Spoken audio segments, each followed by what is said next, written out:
And all right, so we will go ahead and we'll get started now. Hi, everybody. Thank you so much for joining us today on this last day of Be a Jayhawk week. For those who have joined us throughout the week, we're excited to have you again back here to discuss some more awesome Jayhawk content. Just to introduce myself, my name is Juan Pablo Marroquin. I am an admissions representative here. I'm joined by multiple staff members here at the KU Office of Admissions, folks in the chat to answer your questions, and also joined by my awesome co-host, Erin Woods. Erin, would you like to introduce yourself? Hey everybody, my name's Erin. Juan Pablo and I are really excited to be hanging out with you today and to talk about experiential learning. So thinking about what you can do beyond the hill. KU is going to be one of the best places you can be for just about anything as you've been learning this week, but the stuff you can do outside of our campus through KU is truly mind-blowing. I'm especially excited about this because as a student, I studied abroad and I did research, so you're going to hear a lot more about that, but I am an admissions representative with KU and I'm just excited to be hanging out with you today. Absolutely. Thanks, Erin. Yeah, we're really excited to be talking with you all as reps. We all went to KU and have just a myriad of different experiences. But just to kind of kick things off today, we do have a special guest joined with us, Grace Pruitt, who was one of our student ambassadors. And Grace actually did a semester, or rather a semester at sea for her study abroad experience. And study abroad is an excellent way to kind of heighten your KU experience and take what you've learned in the classroom and put it in real world settings. So what we're gonna do is we'll have a quick little session of rapid fire questions. So for those of you who had joined us earlier in the week, maybe you saw that, or maybe you've watched Jay Billis awkwardly talk to college students walking down the court. Same concept, but just with the KU version. So Grace, are you ready to go? Would you like to introduce yourself? Definitely. Hi everyone, I'm Grace Pruitt. I graduated this past May and I studied abroad spring of my junior year and absolutely loved it. I did, as Juan Pablo mentioned, a semester at sea, so I sailed on a ship around the world visiting 12 countries. Awesome. Well, that sounds really, really cool. So we're gonna have about 90 seconds to ask these questions. Are you ready? Definitely. Okay, let's go. So first question, what was the coolest country that you went to? I think Japan, because you got to see so much of the new and innovation along with a lot of the cultural history that is just so rich. Awesome, okay. And what do you think was the most meaningful or reflective experience that you had throughout your time? So on the ship, we reflected after every country with small groups of students and got to share each other's experiences. And that was really neat. And that was kind of what the whole program was built around, is this comparative learning. And so you got to be in one country at the beginning of the week and the next country at the end and really get to compare and see just the differences in cultures. And that was something really special. Very cool. Did you have a specific favorite meal that you had abroad? I really learned to love dumplings in China. Love, love, love them. Awesome. Okay. And so what was one of the favorite classes that you took during this time? I took a human rights course and that was really, really interesting and just so eye-opening. And we were going to countries with some pretty heavy issues and getting to learn about that, but also then going in and seeing the people that live there just was a real conflict of kind of learning of you're meeting the sweetest people on earth, but also having some very deep conversations about the political climates. And so that was really interesting. Have you stayed connected at all with the folks that you went on your semester C with? Yeah, I actually moved this last week to Austin, Texas, and I'm living with one of the girls I met on semester at sea. So these are friendships that really do last a lifetime. Awesome. Did you cross out anything from your bucket list on this trip? Sure did. I visited 3 of the 7 wonders of the world within a month. So I saw the Great Wall, Angkor Wat in Cambodia, and then the Taj Mahal. And so that was once in a lifetime experience there. All right. What is one thing that you regret not doing on this trip though? Oh, there's so many things because we were there for only 5 days or so at a time that I wish I could go back and really get to experience. In Vietnam, I went and I chose to go to Cambodia and split my time. And so I just really like to go back to Vietnam and get to go and explore a lot more there. And so hopefully that's on the future bucket list. Yeah. And lastly, any advice that you have for students who are looking to study abroad at their time at KU? Yeah, so for myself, I didn't know exactly what program I wanted to do or anything really concrete when I came. I just knew that I was interested. So I stopped by that Office of Study Abroad. It was so easy to walk in and just pick up some general information on it. From there, I also knew well in advance to apply for scholarships. So, like I said, I went in that first semester of freshman year and was able to kind of set myself up for scholarships or having a job on campus, so I could really make it a possibility for myself to be able to support myself and go on this study abroad. And it was worth every minute of working and filling out those scholarship applications. And if you have any interest at all, just go and get some general information and it'll just spark something in you. I'm sure of it, and you'll have the best time ever. Well, Grace, thank you so much for answering our questions. I'm actually very jealous. Your trip sounds awesome. I'm actually now craving dumplings. So thank you for all of that. We appreciate the time that you took to come speak with us today. Thank you. Rock chalk. Yeah, rock chalk. All right, everybody. So now we learned a little bit about Grace's experience in her study abroad. So now we're going to transition over to Jackie Langdon in the Office of Study Abroad. And she's going to go over some more great info about how you can get involved, how you can formulate your programs, and just more general knowledge about what that can be like for KU students. Jackie? Thank you. Bear with me just a moment as I get my screen shared. Okay. Is that working for everybody?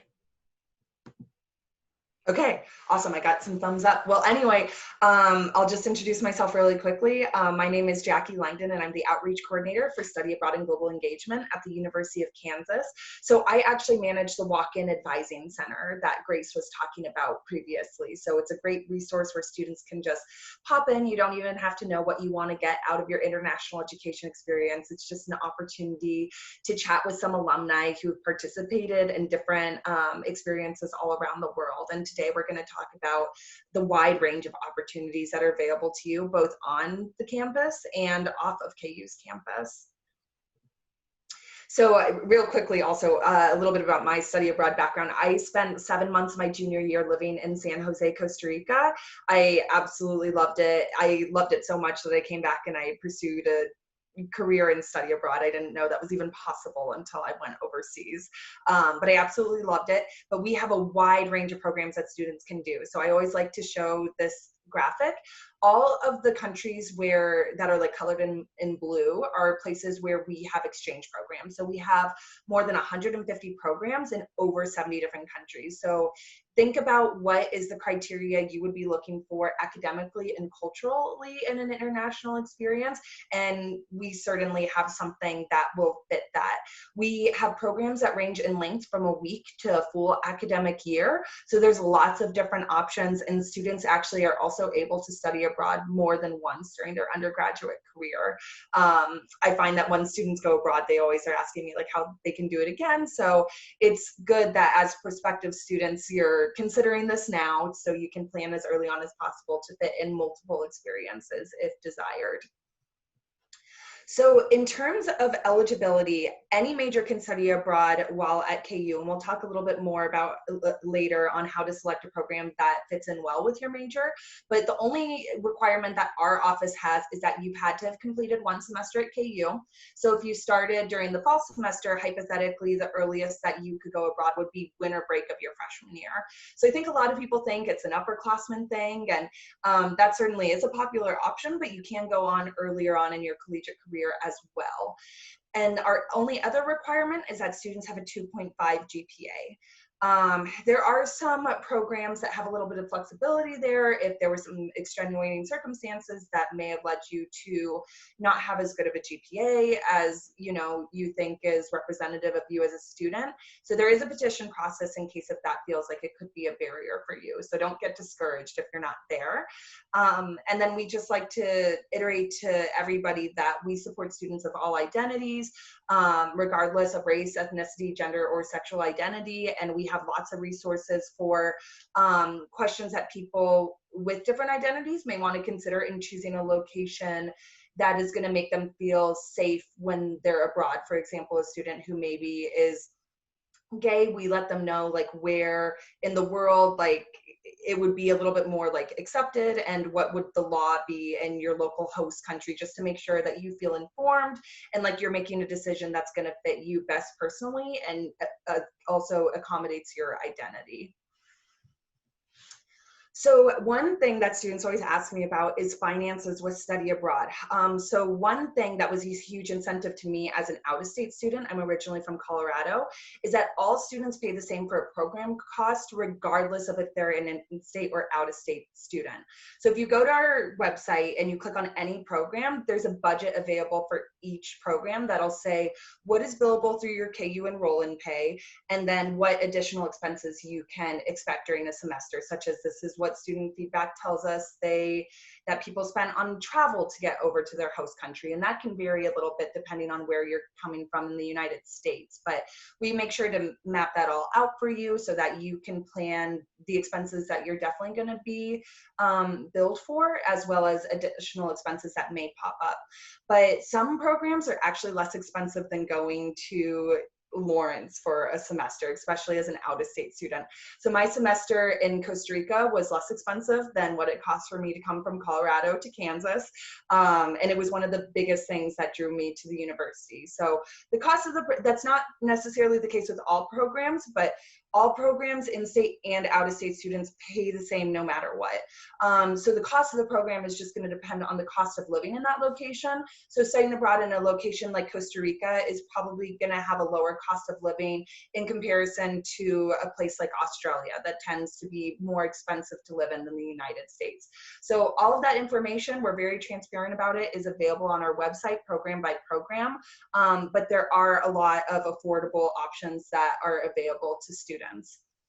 What's nice is that any financial aid or scholarships that you receive to attend KU, you can use that to apply to the cost of the study abroad program as well. So you don't lose that funding if you participate on an international education experience. We really prioritize figuring out how to make international education as financially feasible as possible for students. So we actually have 2 financial aid advisors in our office that are just specific to study abroad, that work with you to tell you how your specific funding that you receive to go to KU will apply to the cost of your program. So we definitely make sure that you have support along the way so that you feel informed and like you're making a smart financial decision as well. On top of that, so that's just like what you already receive while you're at KU, we offer over $200,000 in scholarship every year through Study Abroad and Global Engagement. And our website, which is listed there below, also has a list of outside scholarships beyond our office that you can apply to as well to help make the experience as feasible as possible. So academics abroad, sorry if it's covered over here, but I want to bring you right here. So if you go to our homepage, which is studyabroad.ku.edu, we have a button that says academics abroad that has really phenomenal resources in helping you identify what program is going to best meet your needs. Before you decide what program is going to best meet your needs, we highly recommend talking with your academic advisor. They're going to be able to give you a list of what classes and what term is the best for you to go. They know all the nitty-gritty components of your degree, such as, oh, this elective within the journalism school is only taught during spring semesters, things like that. So if you're considering going abroad for a semester, maybe you would want to go abroad in the fall. So we encourage having those conversations on as early as possible, just so that you have the most flexibility in planning out your graduation plan with your academic advisor. So when you go on our website and you click that academics abroad section, there's a page that says programs by major. And what's really nice about that is you just click what you're studying at KU. You can even put that you're undecided. And it gives a list of programs that students within that major have successfully completed in the past. And it has a range of short-term programs, so like winter break, spring break, summer. And it also has a list of semester programs that people have successfully completed within that degree. So I definitely encourage you to check that out just to see what Jayhawks have done in the past so that you can get a sense of what may be available to you. We also have a resource on our website that's also accessible if you just hit Academics Abroad again, called the Course Database.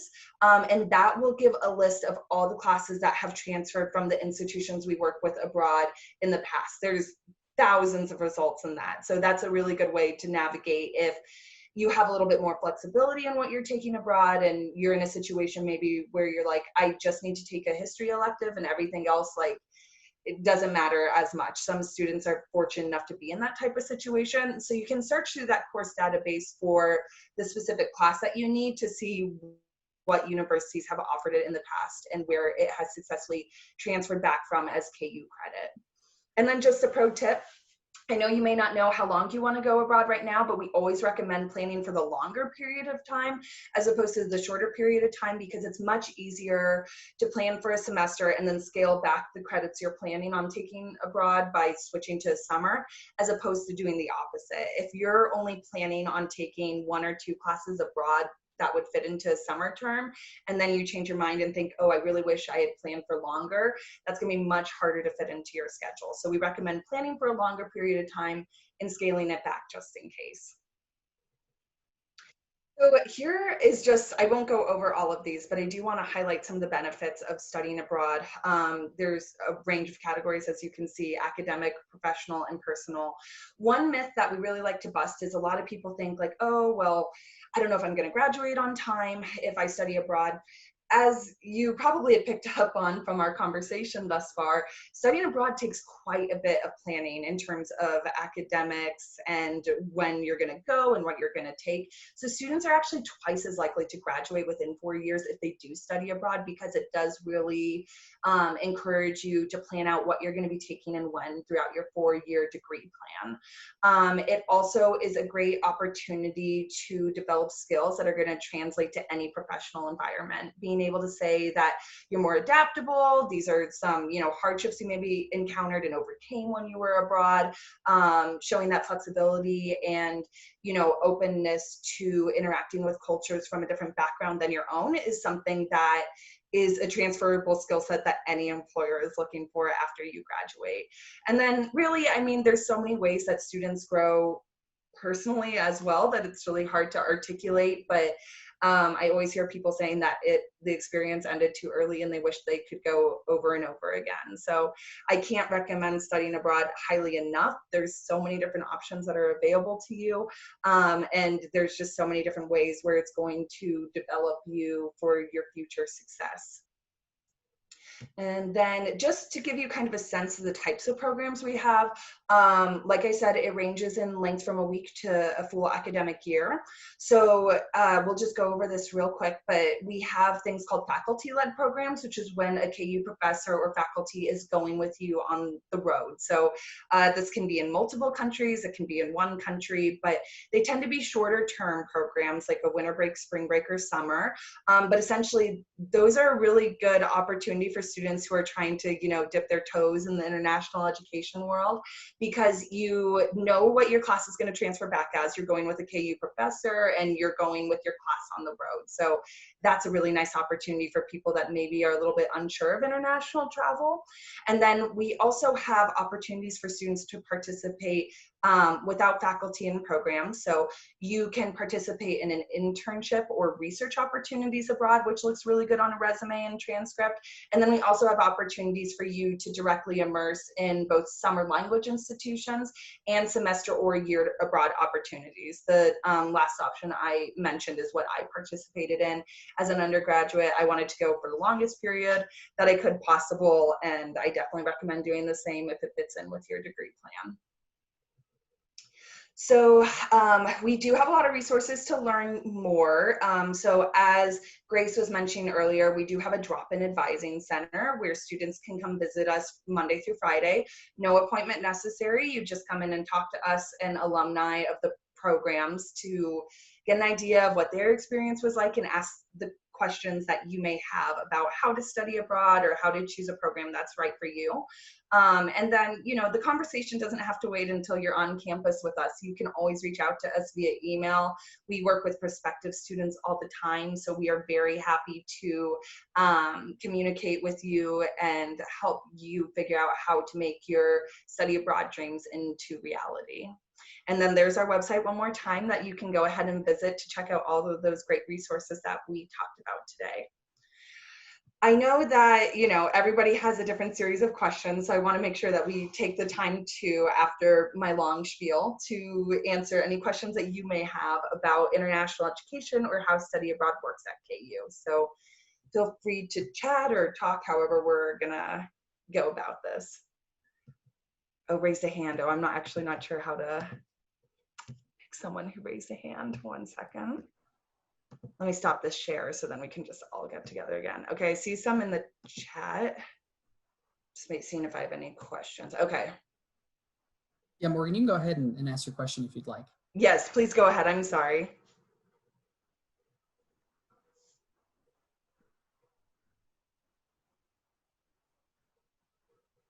Morgan, are you with us or are you typing? Okay, sorry. Someone just said, do most places accommodate dietary restrictions? This is a great question. Certainly there's people who have allergies or dietary restrictions that are similar to yours that live throughout the world.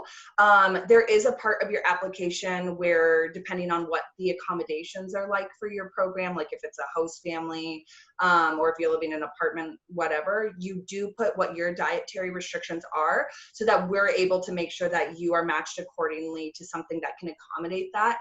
If you are going to a location that is not native English speaking, like even if you're studying abroad in England and you're going away to France for the weekend, something like that, we do recommend having a list in the local language of whatever allergies or dietary restrictions you have, just so that you can even show the card if you're like at a restaurant or anything like that, just to ensure that you won't experience any challenges with that when you arrive. How often do study abroad trips pop up and occur? What I was mentioning about the 150 programs, we typically offer those like 150 over the course of the year. So some of our programs, and it'll say on our website when you click a particular program, will say if it's only offered during the summer, it'll say whether it's a regularly offered semester program, like if it's always running in the spring or fall, it'll tell you if it's only available during the fall. So I'd say the widest gap between programs running is probably biannual, and that's if it's a faculty member that's leading the program. Is sometimes they'll only take a group every other year, but there are always options available throughout those 70 plus countries that we offer programming available to you. You just have to come in and talk to us, let us know what term you want to go and what you're wanting to study and where you're interested in, and we can definitely help you find a match that's going to be during that allotted period of time. What year school would, another question, what year school would I recommend most for people to study abroad? That's a really good question, and it is going to depend on your major. So I recommend going to our website, hitting academics abroad, and selecting the major that you're considering, because it has guidelines for each year that you're at. So it'll say, like, if you're a freshman within chemical engineering, here are some opportunities that would be available to you. If you're a sophomore, you're going to be taking mostly these classes. Here are some good fits. So there's not necessarily a best time, and again, confirm that with your academic advisor because it ranges from program to program, but there is a best fit for a program, or better fits, I should say, depending on when you are interested in going abroad. So like I said, you can go abroad after completing one semester at KU, and where you go and what classes you need will probably differ a little bit depending on what term is ideal for you to go. Alrighty, and I'm so sorry to jump in, Jackie. Since we are going to have some time at the end to chat with our ambassadors, we are going to go ahead and move on to our next section. Before we do, though, I just want to say thank you, Jackie, for helping us learn a little bit more about study abroad. Feel free to hang out in the chat with us if you would like. I know we still have some great and interested questions. Yeah. but we've got a lot of information and we have some really exciting things coming up for you here in just a moment.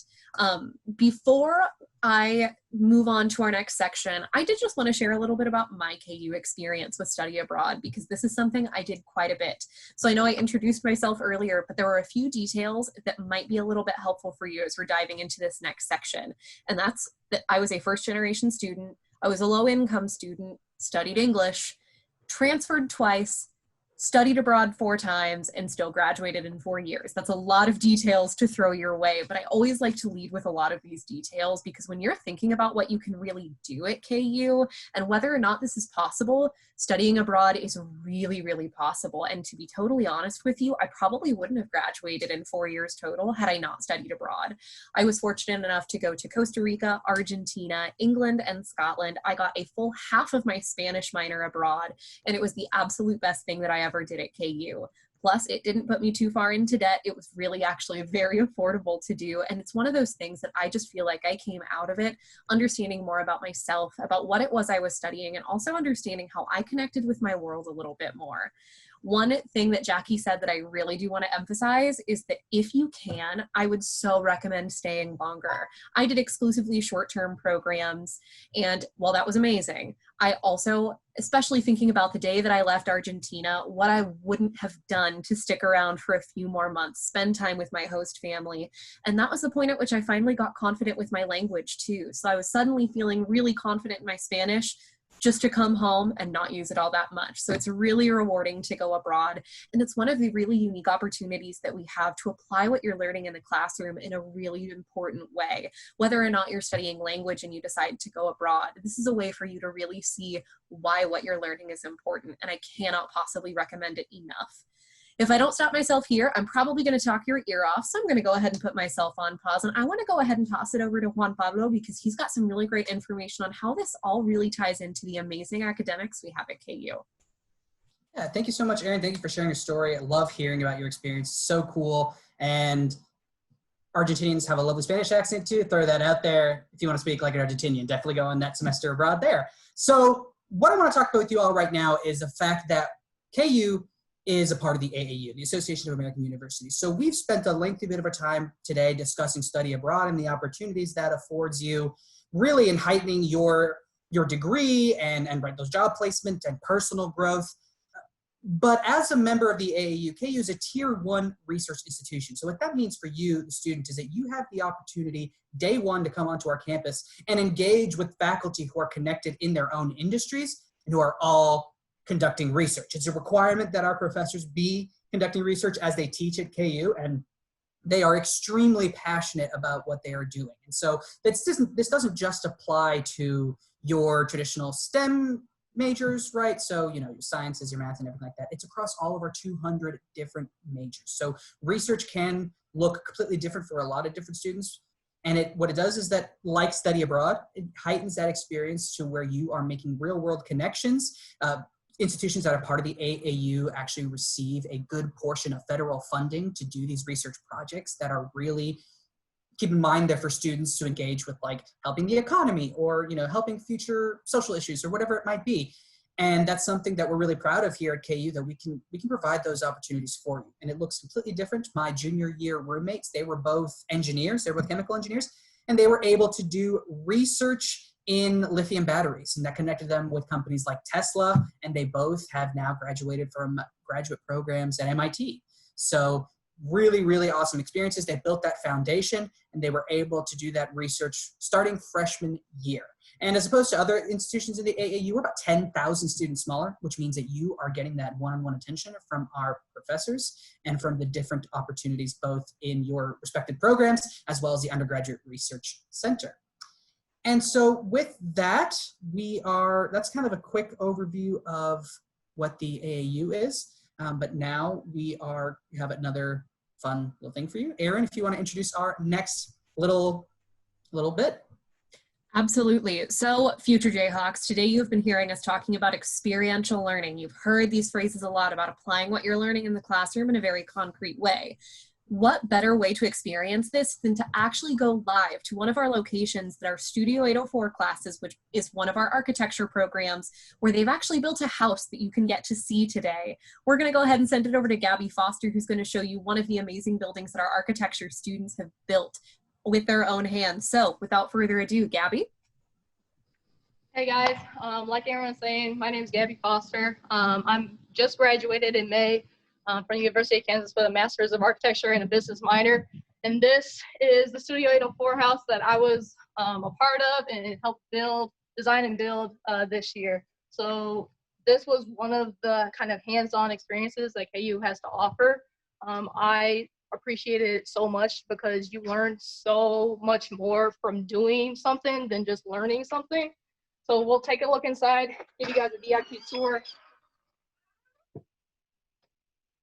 So my class was about 21 graduate students, and we were in charge of everything from site development, from designing the actual house, to actually constructing it. So there were a few fights here and there trying to figure out how leadership and how things work together.